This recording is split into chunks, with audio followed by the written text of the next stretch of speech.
Students, इसके पहले वाले वीडियो में हम प्रोटीन की संरचना पढ़ चुके थे। क्या पढ़ चुके थे? प्रोटीन की संरचना। प्रोटीन की संरचना, रेशेदार प्रोटीन, गोलिकादार प्रोटीन। फिर हमने पढ़ी थी कि प्रोटीन की 4 संरचनाएं होती हैं: प्राथमिक संरचना, द्वितीयक संरचना, तृतीयक संरचना और चतुर्थ संरचना। इतना हम पढ़ चुके थे प्रोटीन की संरचना। इसके पहले वाली वीडियो में हम पढ़ चुके हैं। आज हम पढ़ने वाले हैं प्रोटीन का विकृतीकरण। क्या पढ़ने वाले हैं? प्रोटीन का विकृतीकरण। तो इसके पहले हम पढ़ेंगे कि प्राकृत प्रोटीन किसे कहते हैं। कौन सी प्रोटीन? प्राकृतिक प्रोटीन। इसको हम नेटिव प्रोटीन बोलते हैं। क्या बोलते हैं इसको? हम नेटिव प्रोटीन। तो आज हम पढ़ने वाले हैं पहले कि नेटिव प्रोटीन क्या होती है। नेटिव प्रोटीन, और हिंदी में बोलते हैं हम इसको प्राकृत प्रोटीन। ठीक है। अब देखिए कि नेटिव प्रोटीन और प्राकृत प्रोटीन होती क्या है। परिभाषा पढ़िए कि जैविक निकाय में, किसी जैविक सिस्टम में, किसी बायोलॉजिकल सिस्टम में पाई जाने वाली विशिष्ट त्रिविम संरचना वाली, कैसी प्रोटीन? विशिष्ट त्रिविम संरचना और जैविक सक्रियता वाली, मतलब बायोलॉजिकल एक्टिविटी हो जिसमें, और बायोलॉजिकल सिस्टम में विशिष्ट संरचना वाली त्रिविम में, और 3D स्ट्रक्चर हो, मतलब उसका, और क्या हो? उसकी बायोलॉजिकल एक्टिविटी हो। तो ऐसी प्रोटीन को हम नेटिव प्रोटीन कहते हैं। हिंदी में समझिए कि जैविक निकाय में पाई जाने वाली विशेष त्रिविम संरचना तथा जैविक सक्रियता वाले प्रोटीन को हम प्राकृतिक प्रोटीन कहते हैं। तो प्राकृत प्रोटीन क्या होती है? विशेष संरचना वाली होती है और उसमें जैविक सक्रियता होती है। तो ऐसी प्रोटीन को हम प्राकृत प्रोटीन कहते हैं। इतनी बात समझ में आई। अब क्या होता है कि प्राकृत प्रोटीन कुछ डिस्टर्ब हो जाती है। कैसे डिस्टर्ब हो जाती है? हम कोई भौतिक परिवर्तन कर दें। जब प्राकृत प्रोटीन में हम कोई भौतिक परिवर्तन कर दें, भौतिक परिवर्तन का मतलब हम तापमान में परिवर्तन कर दें, कोई रासायनिक परिवर्तन कर दें, जैसे पीएच बदल दें, तो क्या होता है? ये प्राकृत जो प्रोटीन है वो अपनी त्रिविम संरचना भी उसकी नष्ट हो जाती है, और बायोलॉजिकल एक्टिविटी मतलब जैविक सक्रियता भी क्या हो जाती है? नष्ट हो जाती है। वापस सुनिए, प्राकृत प्रोटीन वह प्रोटीन होती है जिसमें विशिष्ट त्रिविम संरचना पाई जाती है और एक जैविक सक्रियता पाई जाती है। लेकिन जब हम प्राकृत प्रोटीन में कुछ परिवर्तन करें, कुछ भौतिक परिवर्तन और कुछ रासायनिक परिवर्तन करें, भौतिक परिवर्तन जैसे हम ताप में परिवर्तन कर दें, रासायनिक परिवर्तन जैसे हम पीएच बदल दें, तो क्या होती है? इस प्रोटीन की ये त्रिविम संरचना भी नष्ट हो जाती है और जैविक सक्रियता खो देता है। तो प्रोटीन अपनी क्या खो देती है? जैविक सक्रियता को खो देती है और अपनी संरचना को भी खो देती है। तो इस चीज को हम प्रोटीन का विकृतीकरण कहते हैं। कि प्रोटीन का क्या हो गया? विकृतीकरण हो गया। वापस सुन लीजिए कि जब प्राकृत प्रोटीन में हम कोई भौतिक परिवर्तन करते हैं, जैसे तापमान में परिवर्तन करते हैं, या हम कोई रासायनिक परिवर्तन करें, जैसे हम पीएच में परिवर्तन करें, तो क्या होता है? जो हाइड्रोजन बंध पाए जाते हैं ना प्रोटीन में, उनमें अव्यवस्था हो जाती है। प्रोटीन में जो हाइड्रोजन बंध होते हैं उनमें क्या हो जाती है? अव्यवस्था। किस वजह से अव्यवस्था? भौतिक परिवर्तन और रासायनिक परिवर्तन की वजह से, जिसके कारण अव्यवस्था हुई हाइड्रोजन बंधों में, जिसके कारण जो गोलिका प्रोटीन होती है वो खुल जाती है। जो गोलिकादार हमारी प्रोटीन थी उसकी संरचना क्या होती? खुल जाती है। और जो हमारी हेलिक्स थी, जो हमारी हेलिक्स में थी, तो हेलिक्स जो संरचना थी प्रोटीन की वो आकुंडलित हो जाती है। कुंडलित थी ना ये, तो वो कैसी हो जाती है? आकुंडलित हो जाती है। तो इस प्रोटीन क्या कर देती है? अपनी जैविक सक्रियता को खो देती है। तो इस प्रोटीन को हम विकृतीकरण कहते हैं। वापस सुनिए कि जो प्रोटीन होती है उसमें एक विशिष्ट संरचना पाई जाती है और जैविक सक्रियता होती है। किसी भी कारण से यदि प्रोटीन अपनी त्रिविम संरचना और जैविक सक्रियता को खो दे तो उसको हम कहते हैं कि प्रोटीन विकृत हो गई। प्रोटीन का क्या हो गया? विकृतीकरण हो गया। तो प्रोटीन का विकृतीकरण हम कैसे कर सकते हैं? या तो भौतिक परिवर्तन कर दें, तापमान में परिवर्तन कर दें, या कोई रासायनिक परिवर्तन कर दें, पीएच में परिवर्तन कर दें। तो क्या होगा? भौतिक और रासायनिक जब हम परिवर्तन करेंगे, जो प्राकृत प्रोटीन थी वो, उसमें हाइड्रोजन आबंध में क्या होगी? अव्यवस्था होगी। तो गोलिकादार जो प्रोटीन प्रोटीन थी वो खुल जाएगी, और जो हेलिक्स संरचना वाली प्रोटीन थी उसकी कुंडलियां आकुंडलित हो जाएंगी। तो क्या होगी, प्रोटीन अपनी जैविक सक्रियता को खो देगा। तो इसको हम प्रोटीन का विकृतीकरण कहते हैं। तो क्वेश्चन आ सकता है कि प्रोटीन के विकृतीकरण से आप क्या समझते हो। तो हम लिखेंगे कि जो प्राकृतिक प्रोटीन होती है उसमें भौतिक और रासायनिक परिवर्तन करते हैं, अर्थात तापमान और पीएच में परिवर्तन करते हैं। तो प्रोटीन में उपस्थित हाइड्रोजन आबंधों में अव्यवस्था हो जाती है, जिससे गोलिकादार प्रोटीन खुल जाती है और हेलिक्स संरचना में जो कुंडलियां होती हैं वो आकुंडलित हो जाती है, जिससे प्रोटीन अपनी जैविक सक्रियता को खो देता है। तो इस जैविक सक्रियता खो जाती है प्रोटीन की, इस प्रोसेस को हम प्रोटीन का विकृतीकरण कहते हैं। और शॉर्ट में बोलेंगे कि प्रोटीन का विकृतीकरण क्या है, तो किसी भी कारण से, जैसे तापमान में परिवर्तन, पीएच में परिवर्तन के कारण प्रोटीन अपनी जैविक सक्रियता को खो देता है और विशेष संरचना को खो देता है। तो हम इसको प्रोटीन का विकृतीकरण कहते हैं शॉर्टकट में, कि प्रोटीन क्या खो दे, अपनी त्रिविम संरचना खो दे और जैविक सक्रियता खो दे। तो उस प्रोटीन को हम विकृत प्रोटीन और कहते हैं, और प्रोटीन का विकृतीकरण कहते हैं। और होता क्यों है प्रोटीन का विकृतीकरण, तापमान में परिवर्तन की वजह से और पीएच में परिवर्तन की वजह से। और उसमें भी क्या होता, हाइड्रोजन आबंध में अव्यवस्था होती है। फिर उससे भी क्या होता कि गोलिकादार प्रोटीन खुल जाती है, हेलिक्स की आकुंडलित हो जाती हैं कुंडलियां। ठीक है, अब एक बात और सुनिए, हमने कहा था प्राइमरी स्ट्रक्चर होता, सेकेंडरी होता, 3 डिग्री होता है, 4 डिग्री होता है। तो जो प्राइमरी स्ट्रक्चर होता है प्रोटीन का वो विकृत नहीं होता है। कौन होता है, 2 डिग्री और 3 डिग्री। तो यहाँ साफ साफ लिखा है कि विकृतीकरण के दौरान 2 डिग्री और 3 डिग्री संरचनाएं नष्ट होती हैं, मतलब द्वितीयक और तृतीयक संरचनाएं नष्ट होती हैं। 1 डिग्री मतलब प्राथमिक संरचना अप्रभावित रहती है। तो प्रोटीन की जो प्राथमिक संरचना होती है वो अप्रभावित रहती है, उसमें कोई भी परिवर्तन नहीं होता है। अब वो कह रहे हैं हम अंडे को उबालते हैं, तो अंडे को जब हम उबालते हैं तो उसकी सफेदी का क्या हो जाता है, स्कंदन हो जाता है। ये प्रोटीन होती है अंडे में, तो वो भी प्रोटीन का विकृतीकरण का एक उदाहरण है। ठीक है, दूध से हमारा दही जमना, दही का जमना, उसमें भी प्रोटीन का क्या हो रहा है, विकृतीकरण हो रहा है। तो ये उदाहरण है। कोई आपसे पूछे कि प्रोटीन के विकृतीकरण का उदाहरण बताइए, तो दूध से दही का जमना और अंडे की सफेदी का स्कंदन विकृतीकरण के उदाहरण है। ठीक है, अब हम पढ़ने वाले हैं एंजाइम्स। तो एंजाइम्स आपने जैसे उत्प्रेरक सुने हैं, तो हमारी जीवधारियों में विभिन्न प्रकार की रासायनिक अभिक्रियाएं होती हैं। जीवधारियों में, जैविक सिस्टम की बात हो रही है, तो जीवधारियों में बहुत सारी रासायनिक अभिक्रियाएं होती हैं हमारे अंदर ही। जैसे भोजन का पाचन, ठीक है, शरीर के अंदर होता है भोजन का पाचन, और भोजन का पाचन क्या है, एक रासायनिक अभिक्रियाएं हैं। तो यहाँ पर कुछ हमारे शरीर में ही कुछ एंजाइम्स बनते हैं जो भोजन के पाचन रासायनिक अभिक्रियाओं को मदद करते हैं। तो यहाँ जीवधारियों में होने वाली विभिन्न रासायनिक अभिक्रियाओं में समन्वय के कारण ही जीवन संभव है। वो कह रहे हैं जीवन किस वजह से संभव है, कि जीवधारियों में बहुत प्रकार की रासायनिक अभिक्रियाएं होती हैं। तो क्या होती हैं ये अभिक्रियाओं को संपन्न कराने के लिए, जो रासायनिक अभिक्रियाएं होती है ना, उनको संपन्न कराने के लिए हमें कुछ जैव उत्प्रेरक की सहायता चाहिए होती है। हमने कहा कि जीवधारियों में बहुत सारी रासायनिक अभिक्रियाएं होती हैं, तो इन रासायनिक अभिक्रियाओं को संपन्न कराने के लिए हमें कुछ उत्प्रेरक की आवश्यकता होती है। लेकिन कौन से उत्प्रेरक, जैव उत्प्रेरक।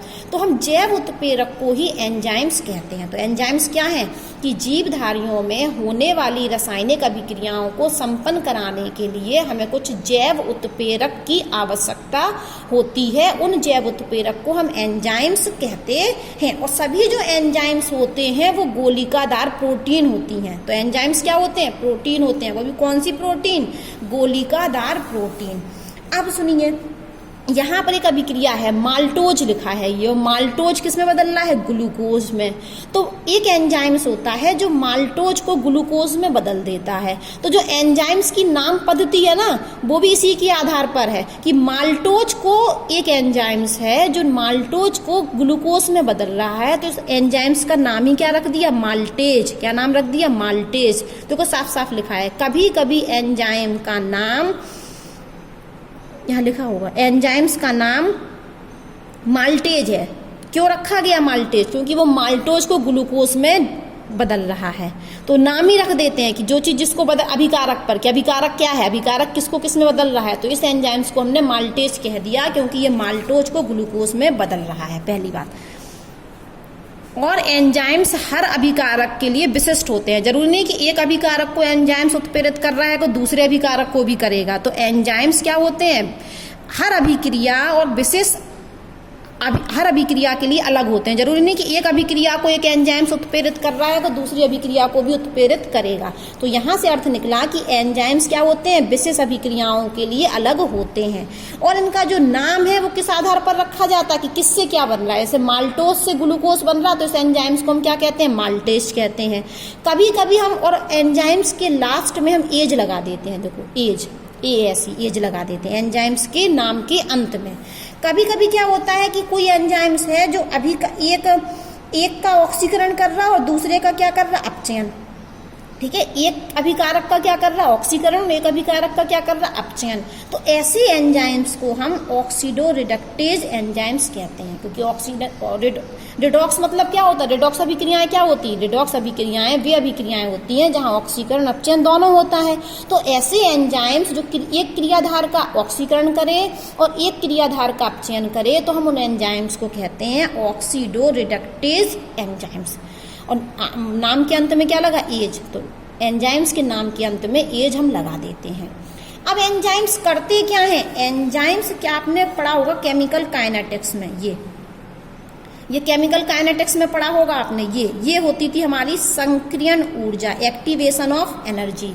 और एक्टिवेशन ऑफ एनर्जी हमें चाहिए होती थी रिएक्टेंट को प्रोडक्ट में बदलने के लिए। ये हमारे रिएक्टेंट हैं और मान लो ये हमारे प्रोडक्ट हैं। तो रिएक्टेंट को इतनी ऊर्जा होनी चाहिए, ये किसका क्रम है, ऊर्जा का। ये अभिक्रिया रेट ऑफ रिएक्शन, ये हमारी है रेट ऑफ रिएक्शन। तो ये एक्टिवेशन एनर्जी कहलाती थी। ये क्या कहलाती थी, हमारी संक्रियण ऊर्जा, संक्रियण ऊर्जा। ठीक है, तो एंजाइम्स करते क्या है, इस एक्टिवेशन एनर्जी के मान को कम कर देते, वो एक अल्टरनेटिव पाथ ढूंढ देते। अभी देखो एक्टिवेशन एनर्जी कितनी है, यहां से यहां तक, ये देखिए इतनी है ये एक्टिवेशन एनर्जी। तो एंजाइम्स क्या करते हैं, एक अल्टरनेटिव पाथ ढूंढ देते हैं। अब इसको ऐसे ये बना दिया उन्होंने ये शॉर्टकट में। तो अब एक्टिवेशन एनर्जी कितनी हो गई, केवल इतनी, ये इतनी सी। अभी एक्टिवेशन ऑफ एनर्जी कहाँ है, यहां से लेके यहां तक। मान लो यहाँ 0 लिखा, ये 5 लिखा, ये 10 लिखा, ये 15 है, ये 20 है, ये 25 है, ये 30 है, ये 35 है, बढ़ता क्रम है। तो अभी एक्टिवेशन एनर्जी कहाँ तक चाहिए थी, ये 35 तक जा रही है। कहाँ से, 5 से। तो 5 से 35 मतलब 30 चाहिए थी। अब एक्टिवेशन एनर्जी कितनी सी चाहिए, नए ब्लैक वाले पेन में देखिए इतनी सी।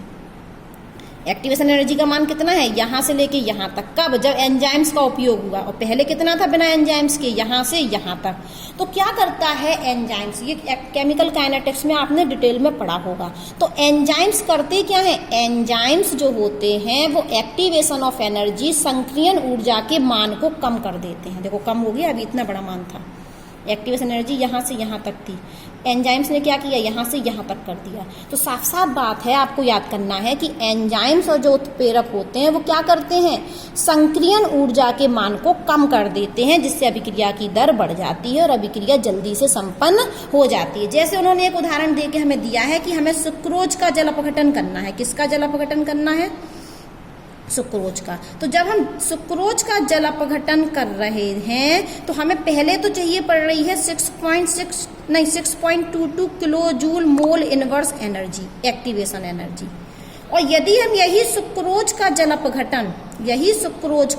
अपघटन किसकी उपस्थिति में कर दें, सुक्रेज एंजाइम्स की उपस्थिति में। देखो उसको सुक्रेज बोल दिया क्योंकि ये सुक्रोज का जल अपघटन कर रहा। माल्टोज का जल अपघटन करके ग्लूकोज बना रहा था तो हम माल्टेज कह रहे थे। और यहाँ पर सुक्रोज का जल अपघटन जो एंजाइम्स कर रहा है उस एंजाइम्स को हम क्या कह रहे हैं, सुक्रेज।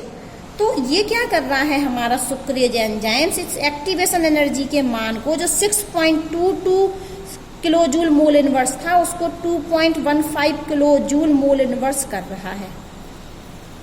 ठीक है, तो यहां से आपको क्या समझ में आया, आपको ये समझ में आया कि जो आपके होते हैं क्या, और सुक्रोज बनाता क्या है हमारा, ग्लूकोज और फ्रक्टोज।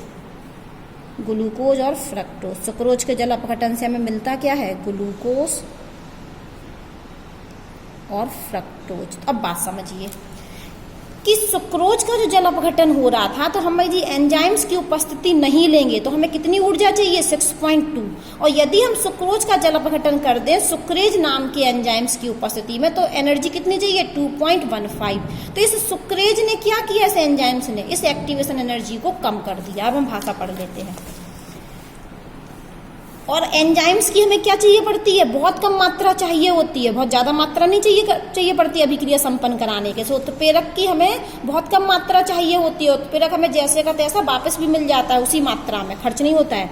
तो किसी अभिक्रिया की प्रगति के लिए हमें एंजाइम्स की बहुत कम मात्रा की आवश्यकता होती है।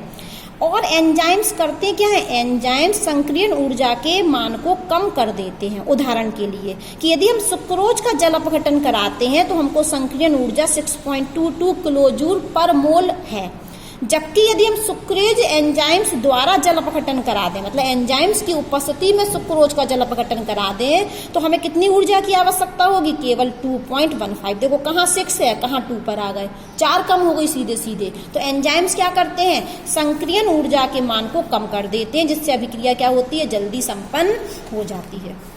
अब हम पढ़ने वाले हैं विटामिन्स के बारे में। किसके बारे में, विटामिन्स। और ये भी हम शॉर्टकट में पढ़ेंगे क्योंकि ये सब आप ही को पढ़ना है। तो विटामिन्स क्या होते हैं, ये विटामिन्स ऑर्गेनिक कंपाउंड है पहली बात तो, और इनकी हमें थोड़ी सी मात्रा की आवश्यकता होती है। विटामिन्स क्या होते हैं, ऑर्गेनिक कंपाउंड हैं, और इनकी हमें क्या चाहिए होती है, सूक्ष्म मात्रा चाहिए होती है, ज़्यादा मात्रा नहीं चाहिए होती। लेकिन ये सूक्ष्म मात्रा भी बहुत उपयोगी होती है। अगर ये सूक्ष्म मात्रा हमारे शरीर में नहीं पहुंचे तो हमें बहुत सारे रोग हो जाते हैं विटामिन्स की कमी से। तो विटामिन्स कार्बनिक यौगिक हैं और जिनकी हमें अति सूक्ष्म मात्रा की आवश्यकता होती है। लेकिन अगर ये नहीं पहुंचेंगे तो हमें इससे बहुत तरीके के रोग हो जाते हैं। तो विटामिन 2 शब्दों से मिलकर बना है। इसको हम ऐसे बोलते थे पहले, ये थी इसकी परिभाषा, विटामिन ई लगता था, इसका मतलब था ये विटल प्लस एमीन। तो पहले जो हमें विटामिन्स मिले उनमें एमीन ग्रुप था, इसलिए हम उसको यहाँ से इसको विटामिन शब्द से लेके चले थे। लेकिन बाद में पाया गया कि बहुत सारे विटामिन ऐसे हैं जिनमें एमीन नहीं है, तो इस ई को हटा दिया गया और अब हम इसको बोलते हैं सिर्फ विटामिन। देखो ये पहले इसको बोलते थे विटामिन ई लगा था, उसका अर्थ क्या था, विटल प्लस एमीन, क्योंकि बहुत सारे जो हमारे विटामिन थे उनमें कौन सा ग्रुप पाया जाता था, एमीन ग्रुप पाया जाता था। लेकिन जब बहुत और विटामिन की खोज हुई तो कई विटामिन में एमीन ग्रुप नहीं था, इसलिए हम बाद में विटामिन का ई हटा दिया और विटामिन कहने लगे। देखिए पढ़ लीजिए, विटामिन 2 शब्दों से मिलकर बना है, विटल प्लस एमीन से जुड़कर बना है। तो प्रारंभ में जो हमें पहचाने गए विटामिन थे उनमें कौन सा समूह था, एमीन समूह था। लेकिन बाद में उनकी जब और कारणों को प्रदर्शित हुआ तो पता चला कि जरूरी नहीं कि विटामिन में एमीन समूह हो, अतः हमने क्या किया, अंग्रेजी शब्द में से ई को हटा दिया और वर्तमान में हम विटामिन का ई नहीं लिखते हैं, विटामिन शब्द का उपयोग करने लगे। ठीक है, अब क्या समझ में आया कि विटामिन क्या होते हैं, ऑर्गेनिक कंपाउंड है जिनकी हमें अति सूक्ष्म मात्रा की आवश्यकता होती है और इनकी कमी से हमें बहुत सारे रोग हो जाते हैं। और विटामिन शब्द इन 2 शब्दों से मिलकर बना था, विटल प्लस एमीन, मतलब बहुत विटामिन में जब प्रारंभ में जो विटामिन की खोज हुई थी उन यौगिक में एमीन ग्रुप पाया जाता था, लेकिन बाद में पता चला कि जरूरी नहीं कि एमीन समूह उपस्थित हो, इसलिए हमने विटामिन का ई हटा के इसको अब आजकल विटामिन शब्द यूज होता है। अब कुछ विटामिन ऐसे हैं जो वसा में विलय होते हैं और कुछ विटामिन जल में विलय होते हैं। तो अब हमने कर दिया विटामिन का वर्गीकरण 2 प्रकार से, कि जल में घुलनशील विटामिन और वसा में घुलनशील विटामिन। तो जल में जो विटामिन घुलनशील होते हैं वो सिर्फ बी और सी हैं। तो विटामिन कितने प्रकार के होते हैं, vitamin A, vitamin B, vitamin C, vitamin D, vitamin E, vitamin, है ना, ये आपको सुने होंगे ये सब आपने नाम, विटामिन के। तो कुछ विटामिन क्या है, जल में घुलनशील है, विलय है, और कुछ क्या होते हैं, वसा में, मतलब फैट में घुलनशील होते हैं। तो जल में कौन कौन से विटामिन घुलनशील हैं, सिर्फ विटामिन बी और सी। जल में कौन सा विटामिन घुलनशील है, बी और सी। और vitamin A, vitamin D, vitamin E, vitamin के काय में किसमें विलयनशील होते हैं, वसा में विलयशील। तो एक यहाँ पर क्वेश्चन है बेटा कि हमको हमारे शरीर को विटामिन सी संचित क्यों नहीं हो पाता, संचित मतलब स्टोर क्यों नहीं हो पाता है। कहा जाता है कि विटामिन जो सी है उसको हमें डेली लेना चाहिए, क्योंकि वो हमारे शरीर में संचित नहीं होता है। क्या नहीं होता है, संचित मतलब स्टोर नहीं होता है। तो इसका आंसर यहीं से तो आ गया कि ये क्या होता है, विटामिन सी जल में विलय होता है और जल में विलय होने के कारण हमारे अपशिष्ट पदार्थ में बाहर निकल जाता है। बॉडी से क्या होता है, जल में विलय होता है तो मूत्र के मार्ग से बाहर निकल जाता है। तो विटामिन सी का हमारे शरीर में संचय नहीं होता है, क्योंकि विटामिन सी जल में विलयशील होता है, जिस वजह से हमारे शरीर से बाहर निकल जाता है। तो ये आंसर हो गया। तो हम पढ़ रहे थे विटामिन का वर्गीकरण। तो कुछ विटामिन जल में विलयशील हैं, कौन कौन से, विटामिन बी और सी। तो यहाँ से क्वेश्चन पूछा गया कि विटामिन सी संचित क्यों नहीं होता है, तो इसका आंसर है कि विटामिन सी जल में घुलनशील होता है, जो हमारे शरीर से बाहर निकल जाता है, इसलिए संचित नहीं होता है। और वसा में कौन कौन से विटामिन विलय होते हैं, vitamin A, vitamin D, vitamin E, vitamin के, ये आपको खुद ही पढ़ने हैं। अब यहाँ पर एक सारणी दी गई है। हाँ, विटामिन बी में भी होते हैं, B1 होता है, B2 होता है, B6 होता है, B12 होता है। तो विटामिन ए इस मिलता कहाँ से है, स्रोत कहाँ है, मछली के यकृत का तेल, गाजर, माखन और दूध। और विटामिन ए से हमें क्या होते हैं, आँखों वाले रोग हो जाते हैं। कौन से रोग, आँखों के रोग। विटामिन B1 थायमीन इसका नाम है, इसका केमिकल नेम क्या है, थायमीन। कभी कभी पूछ लेते हैं कि विटामिन B1 का रासायनिक नाम बताओ, तो थायमीन है। हमसे कोई पूछे विटामिन सी का रासायनिक नाम बताओ, तो क्या है, स्कॉर्बिक अम्ल। ठीक है, तो हमें रासायनिक नाम भी आने चाहिए। तो विटामिन ए किसमें पाया जाता है, गाजर, मक्खन, दूध और क्या, कौन से रोग होते हैं, आंखों वाले रोग। विटामिन B1 का नाम क्या है, थायमीन। ये कहाँ पाया जाता है, खमीर में, दूध में, हरी सब्जियों में। इसके कमी से कौन सा रोग होता है, बेरी रोग। अब विटामिन B2 है, इसका नाम क्या है, राइबोफ्लोविन। इससे क्या होता है आपको पढ़ना है। विटामिन सी आप सब जानते हैं, ये कहाँ पाया जाता है, खट्टे फलों में। और क्या होता है इसमें, स्कर्वी रोग, मसूड़ों वाला रोग हो जाता है। विटामिन डी का कहाँ से मिलता है, सूर्य के प्रकाश से। और क्या होता है, कौन सी बीमारी होती है, रिकेटस बीमारी बच्चों में। ठीक है, विटामिन ई से क्या होता है, कहाँ पाया जाता है, सब्जियों में। और क्या होता है, मांसपेशियां कमजोर होती हैं। विटामिन के कहाँ पाया जाता है, सब्जियों में। और क्या कमी हो जाती है, अगर विटामिन के नहीं होगा तो रक्त का थक्का नहीं जमेगा। तो ये टेबल आपको क्या करनी है, पढ़नी है विटामिन का। ये आप कई सालों से पुरानी कक्षाओं में पढ़ के आ रहे हैं। अब हम नेक्स्ट वीडियो में पढ़ेंगे न्यूक्लिक अम्ल।